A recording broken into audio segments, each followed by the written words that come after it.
Welcome to சிவாசிகி channel. நாம் இன்னைக்கு பார்க்க போகிறது என்ன சொல்லுங்க பார்க்கலாம். அவங்க டெய்லி இட்லி தோசை சாப்பிட்டு ரொம்ப போர் அடிக்குது அப்படின்னு சொல்லிட்டு எங்கள் அம்மா கிட்ட கேட்டிருந்தோம். அதுக்கு இருங்க ஒரு நிமிஷம்னு சொல்லிட்டு ரவை வச்சு ஒரு டிஷ் செஞ்சு எடுத்துகிட்டு வந்தாங்க. ஸோ அதை பற்றி தான் பார்க்க போகிறோம். ஆமாங்க, ரவையும் தயிரும் வச்சு தான் ஒரு டிஷ் புதுமையாக பண்ண போகிறோம். டெய்லி இட்லி தோசை அப்படின்னா கண்டிப்பாக போர் அடிக்கும். அதனால் இதை மாதிரி நீங்கள் செஞ்சு கொடுத்தீங்கன்னாக்கா எல்லோரும் விரும்பி சாப்பிடுவாங்க. ஸோ எப்படி செய்யலான்னு பார்க்கலாங்களா? வாங்க வீடியோக்குள்ளே போகலாம். ஃப்ரெண்ட்ஸ், நம்ம ரவாவை வச்சு ஒரு டிஷ் செய்ய போகிறோன்னு சொல்லியிருக்கோம். ஸோ அதுக்கு தேவையான பொருட்கள் என்ன அப்படின்னு பார்த்தீங்கன்னாக்கா, இந்த கப் அளவு ஒரு கப்பு ரவை எடுத்திருக்கோம். அதே கப்பால் அரை கப்பு தயிர், 1/4 கப்பு எண்ணெய், அதே கப் அளவு ஒரு கப்பு தண்ணி எடுத்து வச்சுருக்கோம். நம்ம எடுத்துருக்கிற எண்ணெய் மல்லாட்டை எண்ணெய். அண்ட் தென் ஒரு தேக்கரண்டி ஜீரகம், ஒரு தேக்கரண்டி பேக்கிங் சோடா, தேவையான அளவு உப்பு, அதான் 3 தேக்கரண்டி இட்லி பொடி எடுத்து வச்சிருக்கோம். இவ்வளவு தான் தேவையான பொருட்கள். ஸோ எப்படி செய்யலான்னு பார்க்கலாங்களா? வாங்க போகலாம். ஃபர்ஸ்ட் நம்ம ஒரு மிக்சி ஜார் எடுத்துக்கலாம். எடுத்துக்கிட்டு நம்ம எடுத்து வச்சிருந்த ரவை இது கூட ஆட் பண்ணிக்கலாம். ஆட் பண்ணிட்டு அது கூட தயிரை ஆட் பண்ணிக்கோங்க. தயிரை ஆட் பண்ணிட்டு நம்ம எடுத்து வச்சிருந்த எண்ணெயும் அது கூட ஆட் பண்ணிக்கலாம். ஆட் பண்ணிட்டு அது கூட தண்ணி மிக்ஸ் பண்ணிக்கலாம். தண்ணி மிக்ஸ் பண்ணி நல்லா இது மையிற அளவுக்கு அரைச்சி எடுத்துட்டு வந்துடலாம். பாருங்க ஃப்ரெண்ட்ஸ், நல்லா மிக்ஸ் பண்ணி அரைச்சி எடுத்துக்கிட்டோம். இந்த அளவுக்கு மையிற அளவுக்கு நைஸா அரைச்சி எடுத்துக்கலாம். ஸோ இப்போ இதை ஒரு பவுல்ல மாத்திக்கலாம். பாருங்க ஃப்ரெண்ட்ஸ், நம்ம இந்த அளவுக்கு தண்ணி லைட்டா மிக்ஸ் பண்ணி இந்த அளவுக்கு கலக்கி எடுத்துக்கிட்டோம். ஸோ எடுத்துட்டு இதுல நம்ம தேவையான அளவு உப்பு, நம்ம எடுத்து வச்சிருந்த பேக்கிங் சோடா, ஜீரகம், இது எல்லாத்துலயும் இதை கலந்து மிக்ஸ் பண்ணிக்கலாம். நல்லா மிக்ஸ் பண்ணிக்கோங்க. பாருங்க ஃப்ரெண்ட்ஸ், நல்லா கலந்து விட்டாச்சு. ஸோ நெக்ஸ்ட் ஒரு பிளேட் எடுத்துக்கலாம். பிளேட் எடுத்துட்டு அதில் லைட்டா ஆயில் மிக்ஸ் பண்ணி நல்லா தடவி விட்டுடுங்க சுத்தி. ஏன்னா நம்ம அந்த மாவு இதுல ஊத்தி வைக்க போறோம். ஸோ அதனால நல்லா சுத்தி தடவிக்கங்க.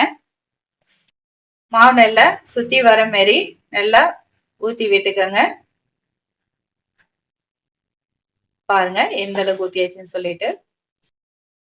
நெக்ஸ்ட் அடுப்பத்த வச்சிங்க. அடுப்பத்த வச்சுட்டு ஒரு தவா வச்சிங்க. அதுல கொஞ்சம் லைட்டா தண்ணி விட்டுக்கோங்க. தண்ணி வச்சு உள்ள ஒரு கலவாடை வச்சிருங்க. வச்சுட்டு அந்த பிளேட்டை நம்ம அப்படியே அந்த ஆவியில வேக வைக்க போறோம். அதனால அதுக்கு மேல ஒரு ஸ்டீல் வச்சுட்டு அந்த பிளேட் எடுத்து நம்ம இதுக்குள்ள வச்சிடலாம். பாருங்க வேக வச்சாச்சு. ஸோ இதுக்கு மேலே நம்ம எடுத்து வச்சிருந்த இட்லி பொடியை லைட்டாக தூவிக்கலாம். ஸோ அந்த ஃப்ளேவர் நல்லா இருக்கும். வெந்து வர்றதுக்குள்ளேயும் நல்ல வாசனையாக இருக்கும். உங்களுக்கு வேணும்னா நீங்கள் மிளகாத்தூள் இந்த மாதிரி என்ன ஃப்ளேவர் உங்களுக்கு பிடிக்குமோ நீங்கள் அந்த மாதிரி சேர்த்துக்கலாம். சேர்த்துக்கிட்டா இன்னும் டேஸ்ட்டாக இருக்கும். பாருங்க சேர்த்தாச்சு. ஸோ இந்த சமயத்தில் நம்ம க்ளோஸ் பண்ணி வச்சிடலாம். ஒரு 10 நிமிஷம் அப்படியே இருக்கட்டும். பாருங்க ஃப்ரெண்ட்ஸ், நல்லா வெந்துட்டு நல்லா புஷ்ஷுன்னு வந்துட்டு இந்த சமயத்துல லைட்டா நைஃபோ இல்லை ஏதோ ஒன்று விட்டு நீங்க பாருங்க. விட்டு எடுத்து பார்த்தோன்னா வெந்தது தெரியும். கையில ஒட்டாம கொஞ்சம் திரட்டிட்டு வந்திருந்தாக்கா வெந்துருச்சுன்னு அர்த்தம். ஸோ இந்த ஸ்டேஜ்ல நம்ம ஸ்டவ் ஆஃப் பண்ணிடலாம். பாருங்க ஃப்ரெண்ட்ஸ் எந்த அளவுக்கு எடுத்துச்சுன்னு சொல்லிட்டு. ஸோ இப்போ ஓரத்துல லைட்டா நைஃப் வச்சு கட் பண்ணி விட்டுருங்க. கட் பண்ணி விட்டு ஒரு பிளேட் அதுல கவுத்து எடுத்துடலாம்.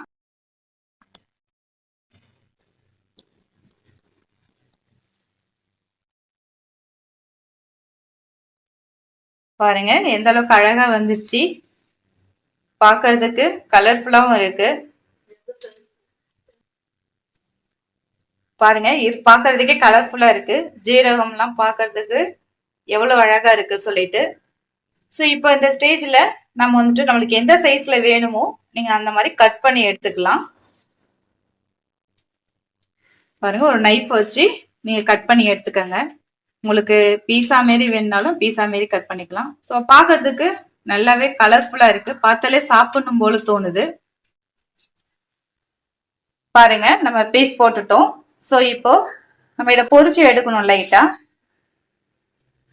அதுக்கு ஃபர்ஸ்ட் அடுப்பத்தை வச்சிங்க. அடுப்பத்தை வச்சு ஒரு கடாய் வச்சிங்க. வச்சுட்டு கொஞ்சம் காஞ்ச பிறகு லைட்டா எண்ணெய் விட்டுக்குங்க. எண்ணெய் சுற்றி விட்டுண்டு நம்ம கட் பண்ணி வச்சதை இதில் எடுத்து போட போகிறோம். ஸோ கொஞ்சம் லைட்டாக எண்ணெய் காயட்டும். எண்ணெய் காஞ்சிச்சு. ஸோ இது கூட நம்ம கட் பண்ணி வச்சிருந்த பீஸ் எல்லாத்தையும் ஒரு 2 பீஸா சேர்த்து எடுத்துக்கலாம்.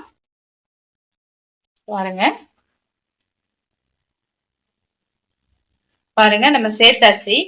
இது ஒரு நிமிஷம் வந்துட்டு அப்படியே லைட்டா வேகட்டும். பாருங்க ஓரளவு வெந்துட்டு இந்த ஸ்டேஜ்ல நம்ம திருப்பி போட்டுக்கலாம். எல்லாத்தையுமே திருப்பி போட்டுங்க. திருப்பி போட்டுட்டு அதே ஒரு 2 நிமிஷம் இருக்கட்டும். ஸோ அப்படியே அந்த எண்ணெயில கொஞ்சம் அந்த ஃப்ளேவர் வந்த பிறகு நம்ம எடுத்துடலாம். பாருங்க அந்த ஃப்ளேவர் மாதிரி நல்ல வாசனை வருது. ஸோ இந்த சமயத்துல நம்ம பிளேட்டுக்கு மாத்திடலாம்.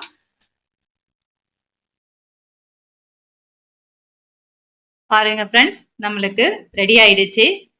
ஸோ எவ்வளோ கலர்ஃபுல்லா இருக்கு பாருங்க.